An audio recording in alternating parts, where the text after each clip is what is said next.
خلک نه غواړي چې ښکلي پریشان شي. خلک نه غواړي چې ښکلي پریشان شي. بس له ورایه ورته وګوري روان شي.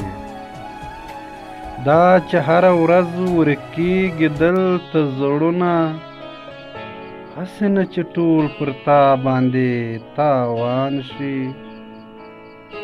زړه مې ستا ډېرو بیرو داسې نری کړ چې رقیب شړې نو هم زما ارمان شي.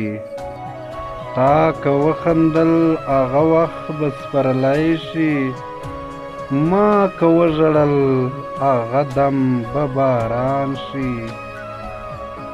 د درویش خاورین وجود به هم سره زر شي، که دې شونډو ته نږدې لکه پیزوان شي. که دې شونډو ته نږدې لکه پیزوان شي.